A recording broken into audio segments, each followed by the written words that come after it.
Hello friends, आज हम बात करते हैं सबसे पहले तो मैं आपको वेलकम करता हूं to this fundamental analysis of defence sector. आज फ्रेंड्स हम इसी के ऊपर बात करेंगे क्योंकि मुझे लगता है कि जो डिफेंस सेक्टर है ये एकदम बजिंग सेक्टर है और फ्यूचर के अंदर जो इसके अंदर जो पैसा मिलेगा लोगों को वो बहुत ज़बरदस्त इसके अंदर कमाई होने वाली है। तो देख लेते हैं कि जो सेक्टर है इसमें हमको क्या नज़र आता है। फ्रेंड्स, मैं आपको एक बात बताना चाहता हूं कि जो सेक्टर है बेसिकली जो गवर्नमेंट है इसके अंदर करीब 1 लाख करोड़ रुपया इन्फ्यूज़ करने वाली है और जितनी भी हमारी जो डिफेंस की प्रोडक्शन है वो विद इन इंडिया ही होने वाली है इन फ्यूचर। काफ़ी सारी जो चीज़ें हैं वो इंडिया के अंदर ही बनेंगी।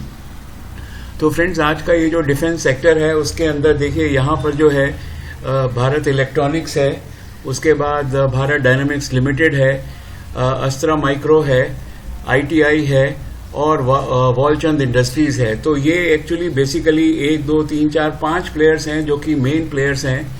तो इनको ही मैंने आज जो है कंपेयर किया है। तो सबसे पहले इनकी जो फेस वैल्यू के हिसाब से देख लेते हैं।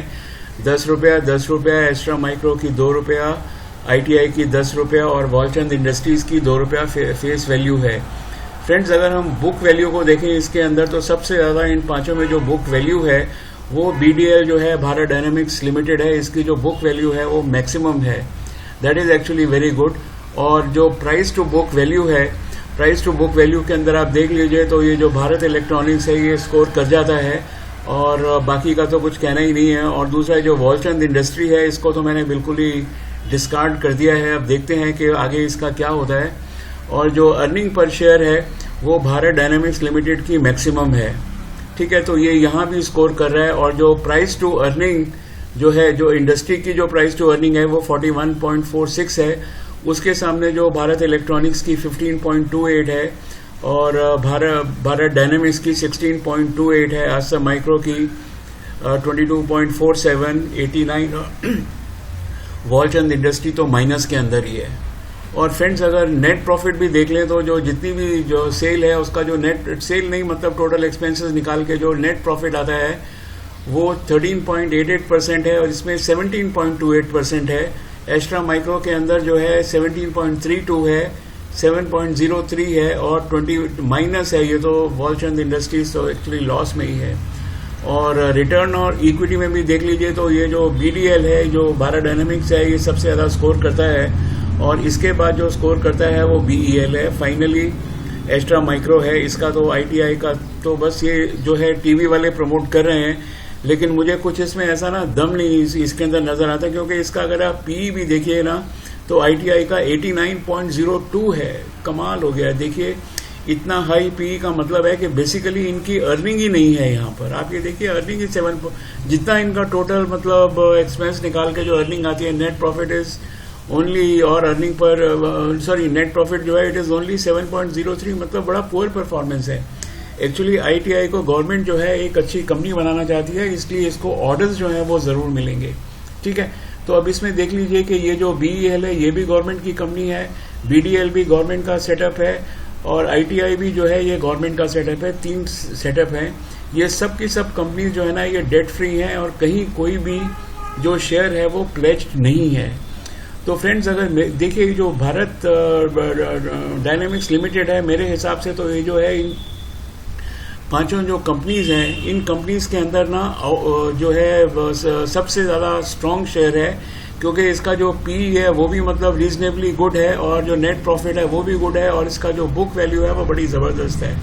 ठीक है, बाकी जो सेकंड नंबर पे मतलब मेरे हिसाब से तो एक्चुअली बीईएल और फिर अस्त्रा माइक्रोवेव और उसके बाद आईटीआई और ये जो वॉलचंद है इसको तो कुछ कहने ही क्या है, ये तो भगवान जाने इसका मालिक हो सकता है। लेकिन टीवी वाले बहुत ज़्यादा जो है इनको प्रमोट कर रहे हैं वॉलचंद इंडस्ट्रीज़ को। तो ये आपका डिसीजन है कि आप जो वॉलचंद इंडस्ट्रीज़ है इसको लेना चाहते हैं कि नहीं चाहते हैं, क्योंकि क्या होता है कि अगर कोई इस टाइप का शेयर अगर हाथ में कभी फंस जाए तो फिर इसको निकलने में महीनों लग जाते हैं, सालों लग जाते हैं। तो मैं तो एक्चुअली इन शेयर्स को छूता भी नहीं हूँ। मेरे पास जो मेरे पास जो शेयर रखता हूँ या तो अस्त्रा माइक्रो के रखता हूँ जो कि रियल ग्रोथ स्टोरी है, और या फिर मैं BDL को ही ज़्यादा प्रेफरेंस देता हूँ, इवन BEL को भी प्रेफरेंस नहीं देता हूँ। इसलिए नहीं देता हूँ कि पता नहीं फ्यूचर के अंदर किस टाइप के ऑर्डर्स इसके पास आएंगे। हाँ, लेकिन जहाँ तक BDL का सवाल है, एस्ट्रा माइक्रो का सवाल है, इनके जो ऑर्डर्स हैं वो मैं बताता हूँ, आगे चल के आपको बताऊँगा कि ऑलमोस्ट कन्फर्म्ड ही हैं। और फ्रेंड्स देख लेते हैं कि जो डिफेंस सेक्टर में जो सबसे बेस्ट कंपनी है that is actually Bharat dynamics. तो भारत डायनेमिक्स में अभी जून के रिजल्ट्स तो नहीं आए हैं, मतलब फर्स्ट क्वार्टर के। मार्च में अगर आप इसको कंपैरिजन करें तो ये देखिए यहाँ पर ये मार्च 20 के सामने जो cells have gone almost about 80% up, ठीक है, अदर इनकम। और ये जो टोटल इनकम है ये भी करीब 40-50% से ज़्यादा बढ़ गई है, यहाँ पे अबाउट 70% बढ़ गई है। और इसका जो एबिट है, एबिट तो कमाल का बढ़ा है, 147 से सीधा का सीधा ये 3 गुना हो गया और 2.5 गुना हो गया ऑलमोस्ट। 14-42 ऑलमोस्ट से मतलब 2.5-3 गुना। और नेट प्रॉफिट भी आप देख लीजिए, नेट प्रॉफिट जो था इसका मार्च 2019 में 124 था, वो बढ़ के जो है अब 309 हो गया है। तो अगर इसको लास्ट ईयर क्वार्टर से कंपेयर करें तो भी एक क्वांटम जंप है, और इसको अगर दिसंबर के क्वार्टर से करें तो भी आप देख लीजिए यहाँ पर जो फिगर्स है ना वो बड़ी ज़बरदस्त आ रही हैं। 541 से 300% राइज है। और एबिट मार्जिन देखिए तो वो तो मतलब और 6 टाइम्स ज़्यादा है। और नेट प्रॉफिट भी आप देख लीजिए तो वो भी करीब 5.5 to 6 पॉइंट ज़्यादा है। तो जो भी डिफेंस सेक्टर है, डिफेंस सेक्टर के अंदर जो भारत डायनेमिक्स है, it is the most promising company. तो फ्रेंड्स ये जो भारत डायनेमिक्स है इसका एक्चुअली काम धंधा ना है क्या? ये जो है government of India enterprise under the ministry of defence was established in Hyderabad in the year 1970 to be a manufacturing base for guided missiles and allied defence mechanism. तो ये ऑलरेडी गवर्नमेंट जो है ना उसको गाइडेड मिसाइल्स वगैरह दे रहे हैं और डिफेंस इक्विपमेंट ऑलरेडी बना रहे हैं। तो इनका तो श्योर शॉट है, जैसे गवर्नमेंट को अगर एम्यूनिशन चाहिए उसके लिए इसको जो बिजनेस है भारत डायनेमिक्स को, जितनी भी कंपनीज हैं उनमें सबसे ज़्यादा अश्योर्ड कंपनी बिजनेस की यही लगती है। लेकिन फिर भी मैं ये नहीं कह सकता हूँ कि इसको कितना बिजनेस मिलेगा, क्या मिलेगा, क्योंकि ये सब फ्यूचर के स्टॉक्स हैं। लेकिन हाँ, इसको बिजनेस जो है ना गवर्नमेंट से ज़रूर मिलेगा और ये गवर्नमेंट की एंटरप्राइज है। फ्रेंड्स इसकी जो फोरकास्टिंग मैंने जब इसको जो एक्स्ट्रापोलेट किया इसकी जो फिगर्स को, तो मेरे सामने जो इसकी प्राइस आ रही है ना वो आ रही है 850, ठीक है। आज की इसकी प्राइस है करीब 435 के 435-37 के करीब प्राइस है। तो एक साल के अंदर या उससे पहले भी अगर ये 850 तक पहुंच जाए तो कोई एक्चुअली बड़ी बात नहीं है।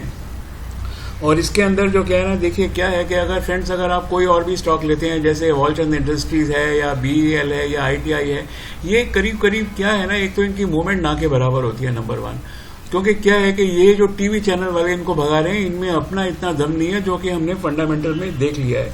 तो बस अब यही है कि आपके ऊपर डिपेंड करता है कि भाई ये जो भारत डायनेमिक्स है, दिस इज मेरे हिसाब से जो है this is the best group in the defence sector, जहां पर कि आपके फंसने के चांसेस जो है ना कि भाई आपने शेयर ले लिया और फंस गए उसमें, वो शायद बहुत कम होंगे। फिर भी आप जो है अपने एक बारी जो ब्रोकर है या जो फाइनेंशियल चार्टिस्ट है या एडवाइजर है, जो भी है, आप उससे एक बारी बात जरूर कर लीजिए। और मेरे हिसाब से तो ये जो स्टॉक है ये नंबर 1 चॉइस है आज डिफेंस सेक्टर के अंदर। प्राइस फोरकास्ट मैंने आपको बता दिया, ये ऑलरेडी 850 रुपये है, बाकी ऊपर नीचे हो सकता है, इसमें कोई शक नहीं है। मुझे लगता है कि इससे ऊपर ही जाएगा प्राइस। और बहुत बहुत शुक्रिया, आप मेरे साथ रहे थोड़े टाइम के लिए। और बस मैं यही बोलता हूँ कि शेयर मार्केट में रहना है तो वो सिर्फ पैसा कमाने के लिए रहना है, हमारा एक ही हमारा मकसद है। तो ये आड़े तिरछे ढीले शेयरों के अंदर कभी पैसा मत लगाइए, पैसा हमेशा लगाइए जो कि मैक्सिमम जो सेक्टर का जो लीडर है, जिसकी परफॉर्मेंस अच्छी है, जो वॉलेटाइल है। लालच मत करिए, सही जगह रहिए, सही पैसा कमाइए, बस यही एक्चुअली जो है शेयर मार्केट का मंत्र है। Thank you very much, have a nice day.